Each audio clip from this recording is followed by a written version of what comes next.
And I think a lot of it boils down to like or the trolley problem thing, like how many weird hypothetical conversations have started with that notion of like, would you be capable of killing a truly evil person, and under what circumstances? Like, would I have to brain them with a cudgel, or could I just press a button, like in the Richard Matheson story, and someone somewhere, someone that I don't know, will die?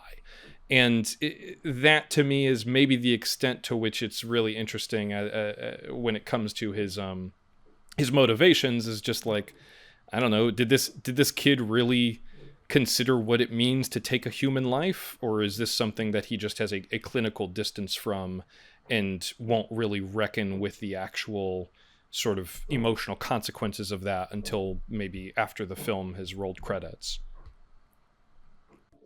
Yeah, that's why I think it's interesting that maybe there are layers to this, right? So I mean, at one, the immediate is, sure, Phil sucked. Like, he's abusive, he's denigrating. He even gets all of the fucking other ranch hands to come in and pile on.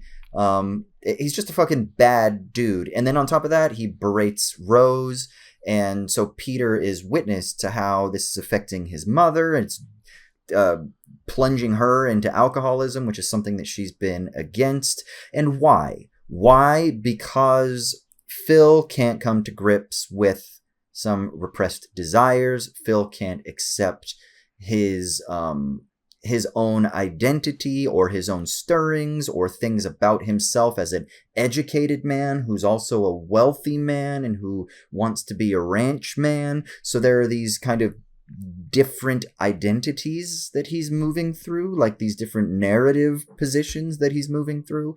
And so that's why I also wonder then, so at the surface level, it's clearly revenge, but then is there also a sense in which it's kind of a mercy killing?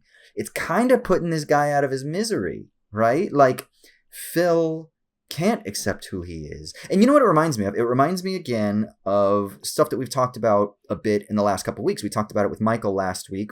We were talking about the Ballad of Cable Hogue, which is a story about a person who is historically disjointed, a man who belonged in a previous time, right?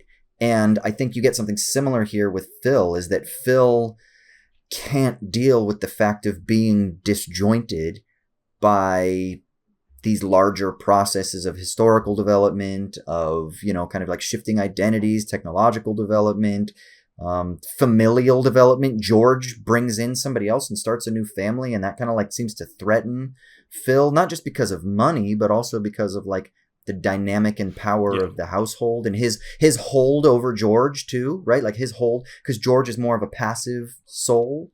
So I also, he's a man disjointed, and so there's a sense in which it's kind of like a mercy killing. And then I wonder what this means for like Peter's own inner life himself. Like, are we meant to think that he too has desires that he's able to tap into and that he's able to access and express? And that's part of the reason that Phil doesn't like it, because it comes out as, being interested in flowers and design and things like that. I guess the question is then, are we meant to surmise that those are like expressions of homosexual desire, or is that even too kind of abstract and reductive? And that there's another sense in which, that the Peter character is kind of more robust in who he is, and that maybe he's even struggling with that, and so he has to knock this guy off because he doesn't want to get stuck in that same kind of pattern potentially, because then I'm kind of thinking this Bronco Henry relationship with Phil was probably a bad power dynamic. It probably wasn't like a healthy, like they were just good friends. It was probably tumultuous at times, even though in retrospect Phil looks with like high regard to it, as you often do with like a father figure, even though you ignore the trauma that's there. So I'm kind of wondering if there's I mean, those I think it layers may be reasonable there. to assume that regarding Phil's past or his relationship with Bronco Henry. as far as just to double back to the mercy killing thing, I think the reason that's difficult for me to latch on to is that maybe that's something that's animating him on a subconscious level, or who knows? I mean, Cody Smit-McPhee could give an interview tomorrow and say that that's how he interpreted it.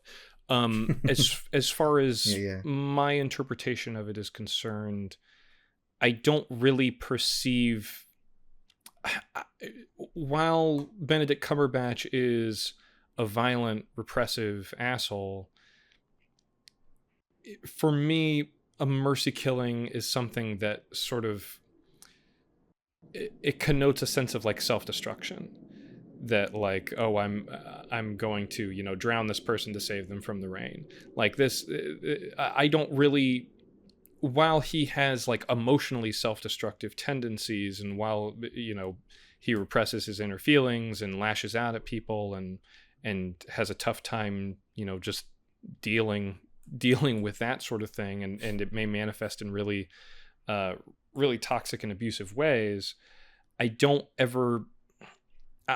think the movie is sending that signal that this is someone who like needs to be saved from themselves so much as they are like a local antagonist. They may be nuanced and layered, and there may be reasons for that antagonism, but I don't think the movie ever characterizes him in such a fashion that would lend itself to that interpretation. Once again, that's just my interpretation. As far as some of the other stuff you were touching on, I do think that maybe there's a bit more meat on the bone with regards to the sort of displacement of the center of power within this family. That as Jesse Plemons, you know, becomes beholden to Kirsten Dunst and her son, and he feels this sense of familial obligation towards them, it does throw off the power dynamic, and it does threaten Benedict Cumberbatch's supremacy within that domestic sphere. That, you know, Jesse Plemons is no longer just a yes man who's going to defer to him to protect his feelings. You know, right. It's one of those things where like he has other people to consider now, and I can definitely see how that is. I mean, that's not even a stretch on our end. Like that, I think that's very much baked into the relationship dynamics in this movie. Yeah. So I mean, I guess this is the thing that I guess I sort of just need to come out and say is that I don't think this movie has a whole lot that it leaves up to interpretation. I think we can sit here and kind of, you know, offer conjecture when it comes to, or as it pertains to their internal lives and their thought processes and stuff.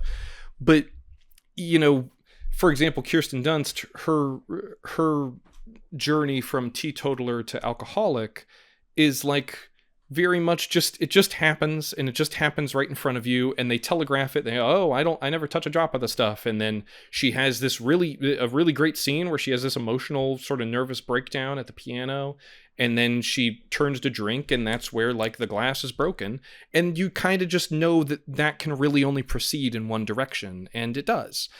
And so there's a lot of stuff with this. Once again, that's not to denigrate the film or anything. I just don't think it's a terribly unsubtle film, other than we can kind of cavil about the real underlying shades of their motivation and such. But at the end of the day, like I said, I think the kid killed him because he's an asshole.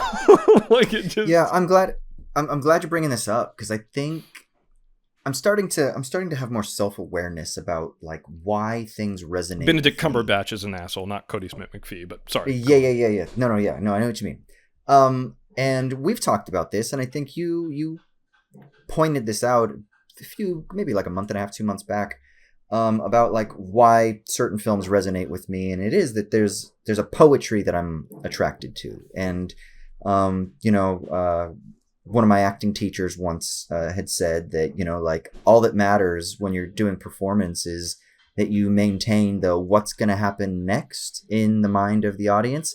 As soon as the audience stops being invested in what's going to happen next, then that you've lost them, right? And I think one of my frustrations with a lot of media and a lot of cinema that gets made today is there's not a lot of deep and really robust what's going to happen next. A lot of it is spoon-fed. We might think, oh, what's going to happen next? But then it comes and we're kind of like, oh yeah, I mean, it was already baked in. It was already there. It was already a possible. And the philosopher Omri Bergson talks about the problem with the possible is that the possible is already kind of present in the present, right? It just has a level of reality that's added to it. So it's not really new, right? Whereas when you think about the possibilities of the virtual, I mean, maybe even saying the possibilities of the virtual is using words that I shouldn't use, but he talks about the virtual, or the philosopher Gilles Deleuze takes this.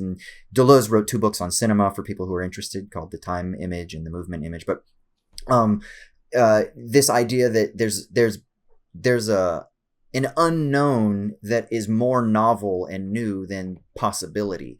So if I think about possible options for where this film was going to go, it's pretty much baked in from moment to moment, right? There's nothing truly revelatory. There's nothing truly kind of, oh shit. There's nothing truly that makes you ponder and think, wow, how does this transform my world? Unless you do some heavy lifting and you start kind of like looking at some things like you're talking about, like really delving into the psyches and shit like that, which is, I'm fine to speculate on, because to me, I think that's fun. I think that's kind of the but I think what you're right. Podcast a lot of the time. Yeah. But I think you're right. And I think part of the reason maybe why I didn't love my viewing experience, despite of it this, being at the Sydney Film Festival, which by the way, was at the Sydney Film Festival. I think part of the reason was because it was slow, but it didn't intrigue me enough and like call me to like new heights of thought. Whereas like a Tarkovsky film is slow, but I'm always like, what just happened and where are they going to go with this and what are these ideas and what's the content, and I didn't quite have that because I was just constantly fed conveniently these really kind of more simple payoffs. And I think maybe that was kind of part of the problem of the formula. If Ryan were here right now, he would probably say like, but you guys love the writer, or something. He might call that up and say like, what makes that movie work for you as opposed to a movie like this that, in your words, is either slow or ponderous in a way that doesn't really feel rewarding. And I think the reason, or one of the many reasons that the writer works for me, is that in those more quiet and ruminative moments, they're making you lean in, and they're not laying out a clear emotional or mental path for Brady. Like he's just a naturally stoic person played by a naturally stoic person, and there is a sense of like, to come back to the question of self-destruction, there is that knot at the center of the writer is like what compels him to continue doing this deeply self-destructive thing and this thing that he can't let go of that he loves so deeply. And I think there is just something naturally compelling about that, in a way that this movie has plenty of beautiful, quiet, ruminative moments or moments that are coded as such. It's not really precipitating any big reveal. It's not hinting at any like otherwise concealed character aspects. It's not lending itself to a sense of mystery and intrigue, as you said. It really just kind of feels like, and this comes back to my core criticism of the film, it feels like Jane Campion wanting to show some really beautiful kind of Jane Campion-esque shots. And that's the thing, is like, I think she's a wonderful filmmaker, but I just don't think she's the right fit for this, for that reason, that I think this movie could really thrive on that tension, the sort of like the thickness of the quiet moments that you want to be able to cut with a knife, but instead it's like we keep cutting outside and deflating that. There is no sense of like claustrophobia, and it doesn't really feel like these characters are trapped, which is maybe one of the reasons I reject your notion of this being a mercy killing, because a mercy killing feels like the sort of eventual end game of a character that has boxed themselves in. And so that's one of the things for me with this, is that, like, once again, I haven't read the book. I'm curious how it feels, how it reads, because when I watch this, I think that's the big thing that's missing for me, is it never feels like these characters are on a pathway towards totality or inevitability. It doesn't feel like tragedy. It kind of is sort of like structured like one, without any real sense of inevitability baked into the cake, or dread, or however you want to define it. Yeah, I wonder too, like when Peter kind of, so he kills Phil and he turns and he kind of smiles at the end, and we kind of get that callback to how he like killed a rabbit. Like, were we meant to be like, oh, the dude's a serial killer? Like, that's kind of like the pulpy interpretation, right? The pulpy interpretation is like, oh, this motherfucker's going to be a serial killer. Like, you know, like I think there is kind of a, I'm trying to think of another example of this in media, because I'm sure that one will pop into my head as soon as we stop recording. But I do like the notion of Phil projecting this sense. That's Benedict Cumberbatch, right, Phil? He projects this sense, like you said, of the masculine ideal, the sort of romanticized version, the Marlboro Man, you know. So he projects that, even though he's maybe not comfortable in his own skin, and there's some shades of nuance to that performance. And someone who is so like, it may be slightly outside of his element, but he understands the role that he has to play and how he fits within this power dynamic, or this narrative dynamic, being completely blindsided by someone who does not play by the rules of the Old West, who does not believe in the romance of the Old West, who fucking hates it out here, and is just like, no, I won't beat you in a duel. I'll just kill you when you're asleep. Like, there is something cool about that, in a way, that notion of like, well, yeah, I mean, if he played Phil in Pirates of the Caribbean, there's that great line where he goes, in a fair fight, I would have beaten you easily. And Jack Sparrow goes, well, that's not much incentive for me to fight fairly.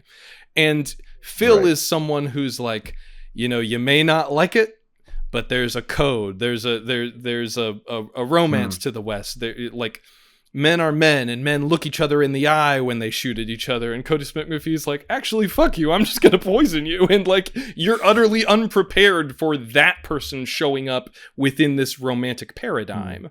So I do think there's something interesting there, but it's only kind of like, you only see glimpses of it. None of that ever gets like pulled out in a way, other than, like I said, there is that kind of interesting clinical remove that he has from the rabbit when he's dissecting it. But you never get the sort of like Dexter in the West, or whatever sort of thing you may be hinting at or implying. Yeah. What is it, do you think, this is another kind of thing that I didn't understand, like the turn. Why does Phil decide to take Peter under his wing? Like, what was the catalyst there? Was it just because he saw an act of graciousness from Peter, and so then he's like, okay, well, now I can take him under my wing? Or is it that he sees that maybe in the same way that Bronco Henry maybe I don't know, I'm just totally speculating here, but maybe there was like a predatory, like, grooming relationship with Phil, and so yeah, it may be ungenerous, but that's kind of how I interpreted it, that Phil was essentially kind of like, oh, I now have this sort of glimpse of a like-minded person, and I may be able to sort of reclaim the power in this relationship through that, and you know, and by appealing to his own repressed desires, and that's how I interpreted it. But once again, that's probably the easiest read of the film. But also, once again, I don't really know if this movie is often demanding that we give it anything other than the easiest, most objective kind of read of it. My big takeaway from it was even not necessarily that, like, it has to be steeped in the notions of like grooming or predatory behavior, but whatever ambiguity there is regarding Phil and Henry's relationship, I think it amounts to that question of like, well, are they gay, or was this just a sense of companionship, a sense of longing? That's one of the beautiful things about Brokeback Mountain is like how that starts as just it almost feels like just two guys who are lonely and see something in the other person that they understand them, they understand where they come from. And it just kind of naturally evolves in a really beautiful and intimate way. And then they discover it, almost like they discover their sexual orientation through each other, rather than like living with this repressed sense of sexuality their entire lives.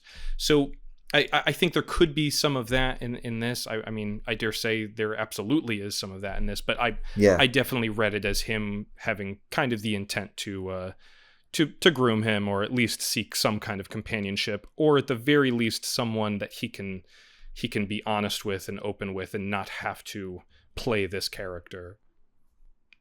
It's interesting. I just because I just recently read something from someone who was like a colleague of mine from back in the day, but they transitioned, and what she was currently saying, she's a trans woman, and was currently saying that what she differentiates is like the acorn theory of... Hey guys, if you want to hear the rest of the conversation, make sure to find us on your podcast application of choice. And if you want to support Show Me the Meaning or Culture Binge, subscribe and then rate and review on Apple Podcasts. Thanks as always for watching. I'll catch you later.